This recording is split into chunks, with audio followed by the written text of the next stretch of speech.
Hello and welcome to my new customized channel. So obviously I've deleted some of my video, not obviously, but maybe you guys have seen I've deleted most of my videos. I've redone my channel description and I have changed my name. Well, I changed my name a long time ago, from Jamaica's football expert to Liam Henriquez. Obviously, if you want to know why I did that, it's because I'm now making my YouTube channel just strictly football and gonna be a specific topic. I'll get into that later. So I deleted all those stupid challenge videos and stuff and redid it completely. I kept the World Cup thoughts because that's related, that's football related, soccer if you want to call it. I kind of changed up my channel description and my name to Liam Henriquez just to make it simple stuff. It's not about intros and stuff like that, just simple football talk. So let's get straight into it. Actually no, I need to explain one more thing. My channel is gonna be strictly EPL, so it's gonna be like 1 week upload. It's gonna be, I'm gonna like review the games and I'm gonna have a specific topic. So maybe you guys can see the title. I haven't made a title yet. It'll probably be EPL week 1. Why? And today's topic is how teams can beat Manchester City. So yeah, that's what it usually will be. EPL week 2, blah blah blah. So let's get straight into it because I don't want to take 20 minutes. The first game on Friday was Manchester United versus Leicester City. It was 2-1. Pogba scored a penalty in the third minute. Pretty happy that, especially because of the talk about him going to Barcelona, pretty happy that he got to score a goal. Then it was pretty big. Manchester United being Manchester United defended the 1-0, and then but when it got to the second half, they upped it a little more, realizing we can't just park the bus, and they caught a few chances. Lukaku missed a clear-cut chance, and then it kind of equaled out between Leicester and Man U, just going for like Leicester Man U. It was kind of like that, and then all of a sudden Luke Shaw with a beautiful play like flicked it over the Leicester guy's head, kind of buck ups, and then shot it into the back far post. Obviously, everyone thought he was going to cross it because it looked like he was going to cross it to Sanchez, square it to Sanchez, but he shot in. That was a really relieving goal for a lot of Man United fans, for Shaw and for Jose Mourinho. Obviously, Shaw has been under a lot of pressure from Jose Mourinho and is criticizing him and stuff like that. And Shaw, you could see his reaction. He's happy that he scored a goal, so maybe he can get the in starting lineup. Next game, especially, it'll be hard because you have Ashley Leon coming back, who had a phenomenal season last season. Jose Mourinho's reaction when he was celebrating and stuff, it was good to see, and it's like good to see that Jose Mourinho has hope in him, and Jose Mourinho wants him to do good. It's just you want to start the better players. You want to start Young over him because Young's been playing better. So it's good for Shaw. I think Shaw's a really good player, so I'm happy that he proved himself and maybe he can get a starting lineup. Then Leicester City crossed it in, hit the post, knock off Vardy, and then they give themselves some hope. But Man United defend, and they ended up 2-1. Good job for Vardy. I'm actually happy that Vardy scored. Obviously, he didn't score as much goals that he did in 2016. So I'm happy that Vardy has got off, even though it's buck-ups with a goal in his first game. So next game, Newcastle Tottenham.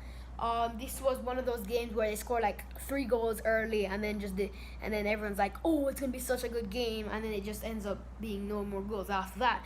That's exactly what this one was. Jan Vertonghen, 8th minute, defender with a header. Joselu, good goal, in the 11th minute, and Dele Alli in the 18th minute. So obviously Tottenham were sporting their new kit. It's really cool. Probably just look up Tottenham kit and you'll see it. It's all in the news. I looked it up. So obviously this was good for Tottenham. They weren't starting a lot of their players. Trippier wasn't starting. Alderweireld wasn't starting, and they still got the win. And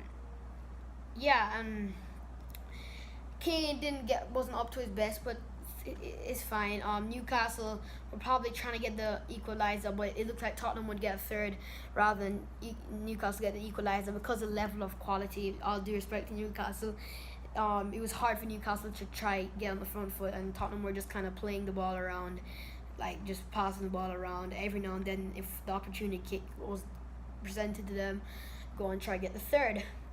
So next game, Huddersfield Chelsea, was Chelsea won 3-0. N'Golo Kante, 34th minute, with a ball with a header that I think it was header knocked off the ground in. Jorginho with a penalty. Good that he scored in his first game. Pedro in the 80th minute. Obviously, it's really good for Chelsea. I'm not a Chelsea fan, but it's really good for Chelsea. As a matter of fact, I hate Chelsea more than I hate Liverpool, and I'm a Man United fan. So, yeah, it was good for them. I mean, they didn't have a good preseason, and there was the pressure over Sarri, and everyone saying, "Oh, Sarri under pressure, he's not going to do good. Well, they shouldn't have sacked Conte." And it was good. Chelsea didn't play that good. They weren't free flow Man City football. That's what we've got to now, the example.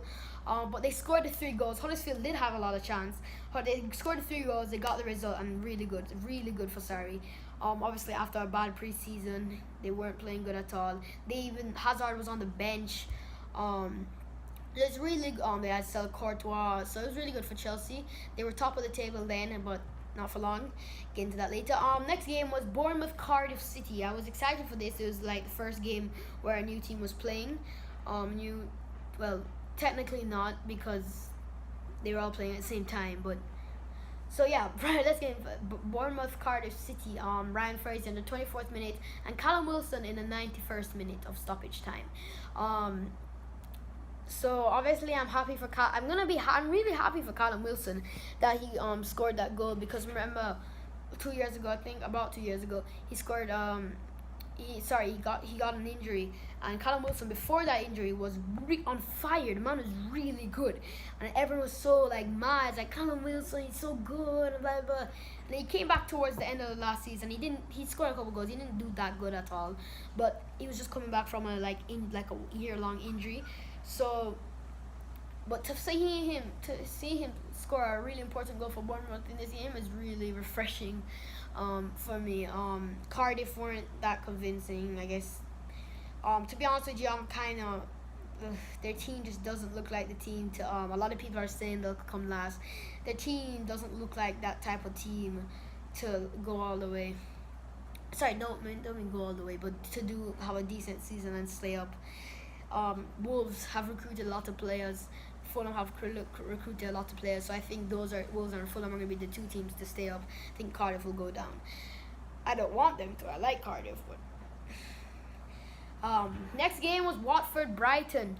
Roberto Pereira, 54. I just got back from a sports broadcasting camp, and I said to some people in a podcast that Roberto Pereira, they were talking about they were talking about players, and I was like, Pereira, and I mentioned him, but it wasn't really that big. And I thought to myself, Pereira is going to do good, and that's exactly what he scored 2 goals, especially after Richarlison. I think Pereira is going to do good, so Pereira did do good. Watford, I really liked them. Pereira looked on fire. Brighton.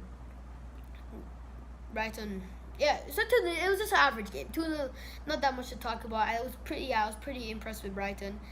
Next game was Crystal Palace Fulham. Fulham again, another new team.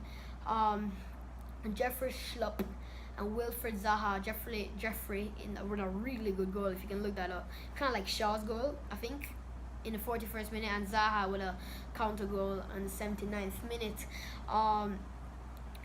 Yeah, disappointing since Fulham have made a lot of new signings and stuff. But again, I remember watching the highlights and seeing Fulham at the start were actually on to a good start and weren't sitting back defending, and then Crystal Palace, with more experience, just scored 2 goals. So good for Crystal Palace, obviously. Benteke didn't score.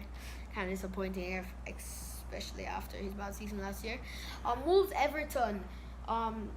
This was an exciting game for me because I'm excited to see Wolves this season. This was a 12:30 game or 11:30 game. So Everton scored first. Richarlison in the 17th minute. Then Phil Jagielka got a red card. Then Ruben Neves in the 44th minute with a beautiful free kick. Then after that, Richarlison scored another goal, 67. And Raul Jimenez in the 80th minute. And like that feeling when Raul Jimenez put in that nice header, it was just beautiful. You just see that the crowd erupts. You see everyone happy. I'm just like, yes, Wolves, because the Wolves is my second team. You know that, right? From Manchester United. So 2-2, good for Wolves. I'm not surprised that Wolves drew this game. Have you seen Wolves' team? Let me tell you who they signed. Rui Patricio, the Portugal goalkeeper for the World Cup.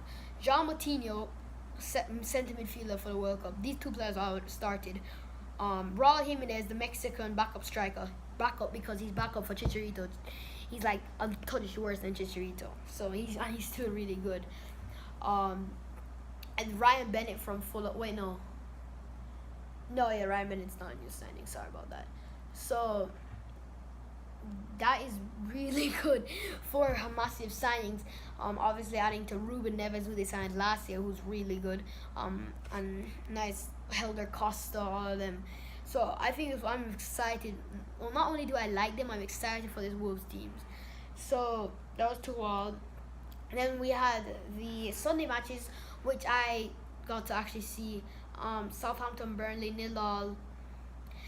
I didn't see this, but it was just yeah, I didn't see this. I'm not gonna talk that much about this. 0-0. I'm scrolling through the thing now. Probably a few chances. Let me see the stats. Actually, 18 shots Southampton, 16 shots Burnley, 3 shots on target Southampton, 6 Burnley. So I guess there was chances. It just no one could get that winning goal because these teams are like level with when it comes to on paper they are level. Because I was watching the Liverpool-West Ham game. Liverpool-West Ham game 4-0 to Liverpool, and again I am disappointed with West Ham because I think, especially with the signing of what's his name, the signing of Felipe Anderson, Lucas Perez, Jack Wilshere, don't make fun of him, Ryan Fredericks, Fabianski. I think they can do more, but Lanzini is still in the squad. They have a good squad. They just can't get there. They got a new manager in Manuel Pellegrini. If you remember him, he got sacked from Man City. They just can't get a new manager. They just can't do good, and it's just frustrating me so much because I think this West Ham team does have the quality, but they just can't get there. Either that or Liverpool just put on a stunning performance. Mohamed Salah, 19th minute, Mane, 47th minute of halftime stoppage, first half stoppage time, and then he scored in the 53rd minute, and Daniel Sturridge in the 80th minute. Daniel Sturridge came on, and first touch just tapped it in. It was really good from Liverpool. I think they'll win the league, obviously. With their attack, and everyone think they could win the league last year, but they just didn't have the goalkeeper, the defense. They've obviously signed Van Dijk, is staying there for a long time. Alisson, they've signed Alisson. I think their defense wasn't really that tested, but I think with the new addition of Alisson, they can do something. They can win. I just think Man City is in their way. Now, last game, Arsenal-Man City, 2-0 Man City. Raheem Sterling with a good goal. I think Czech could have at least made an effort for it. And Bernardo Silva in the 64th minute.